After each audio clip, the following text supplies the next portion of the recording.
Assalamualaikum warahmatullahi wabarakatuh. Perkenalkan, saya Rizky Fernando, salah seorang guru SMP Negeri 2 Teluk Belengkong. Pada kali ini, saya akan bercerita bagaimana saya sampai di tempat tugas saya yang baru dan ikut serta membangun bersama rekan-rekan sekolah saya untuk membuat komunitas belajar, mewadahi pemikiran-pemikiran kami dan bisa menciptakan pembelajaran menjadi lebih bermakna pada murid kami. Dalam kondisi sebagai seorang pembelajar, guru membutuhkan wadah untuk saling berkolaborasi dan mengungkapkan ide dan pendapatnya, serta mencari solusi dalam sebuah pembelajaran di kelas untuk menciptakan pembelajaran di kelas menjadi lebih bermakna bagi seluruh murid. Saya sebagai seorang guru perlu untuk memiliki wadah berbagi dan berkolaborasi, mengembangkan diri saya menjadi lebih baik. Pada tahun 2023, tepatnya bulan Agustus, saya mulai ditugaskan di SMP Negeri 2 Teluk Belengkong.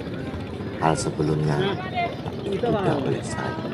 Saya berangkat menuju Desa Sumberjaya, Kecamatan Teluk Belengkong, dimulai dari Tembilahan, menaiki speedboat Kendedeski. Perjalanan mulai jam 11 siang, di mana tujuan yang saya tuju bernama Tambak Sono, yang saya kira langsung ke desanya. Setibanya saya di sana kira-kira jam 5 sore, dan saya mengira saya telah sampai.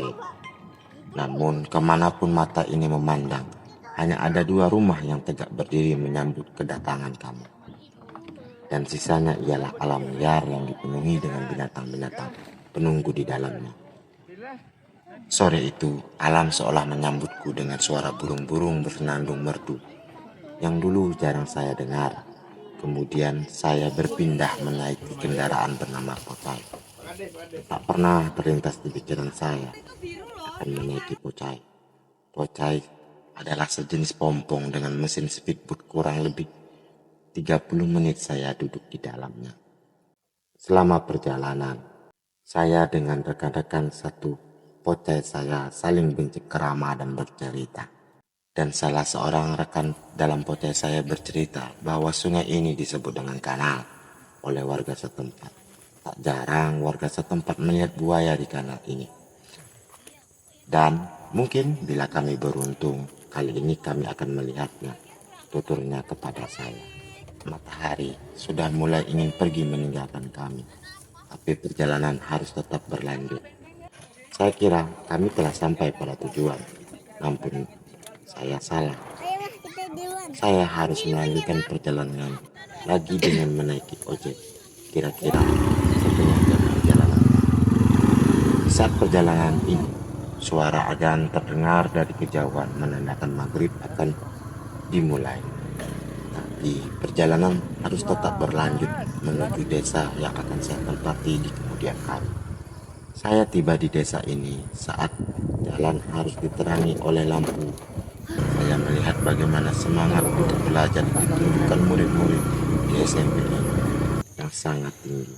Hal ini tunjukkan dengan sebelum guru-guru meminta baris di lapangan, murid-murid telah berbaris rapi.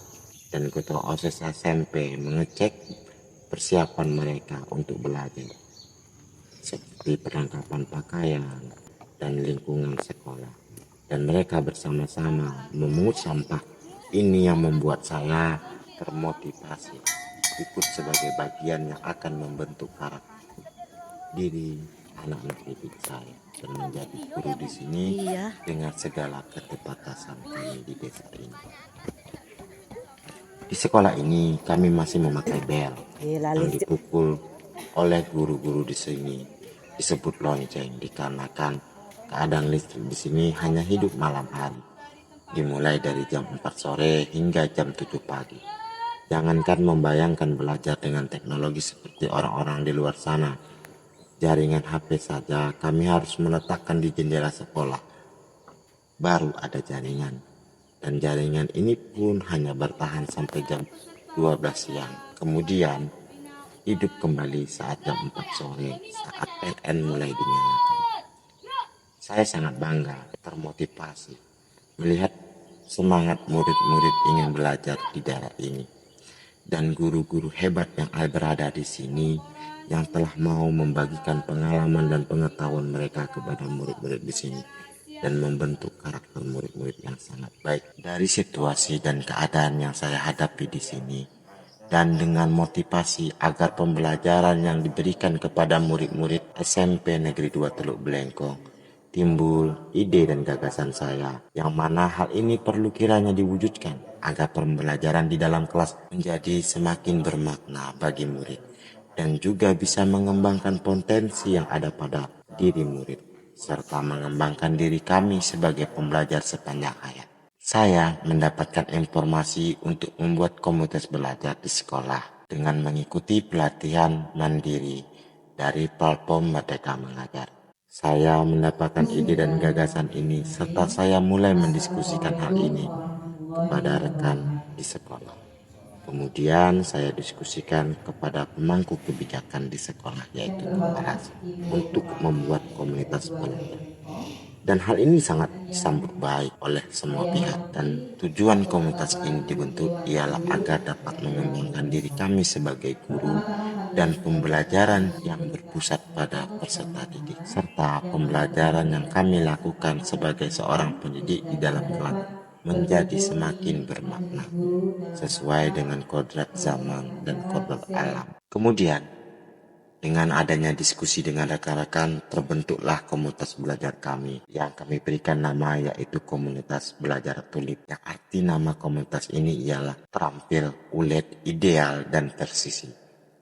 Komunitas belajar ini dibentuk pada tanggal 8 Januari 2024.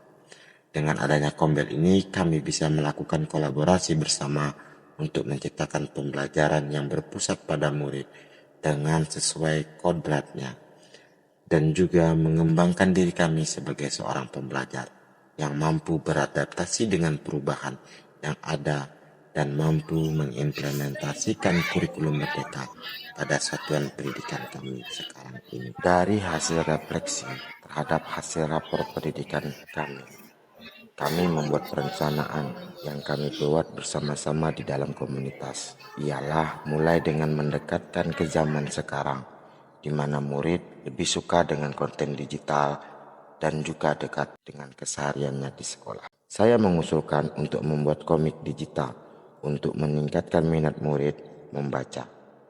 Dan komik ini kontennya dihubungkan dengan pembelajaran guru di dalam kelas, sehingga akan terciptanya minat murid untuk membaca. Dan dari sinilah awal membuka diri bagi murid untuk gemar membaca. Setelah kegiatan komunitas kami, saya rasa berjalan dengan cukup baik di sekolah kami. Saya kemudian berinisiatif mendaftarkan komunitas kami ini pada platform Merdeka Mengajar. Karena bagi kami, setelah bisa melihat dampak apa yang terjadi, perubahan yang dilakukan di sekolah kami atas adanya komunitas belajar ini, hal ini perlu rasanya dibagikan kepada rekan-rekan guru yang ada di luar sekolah kami.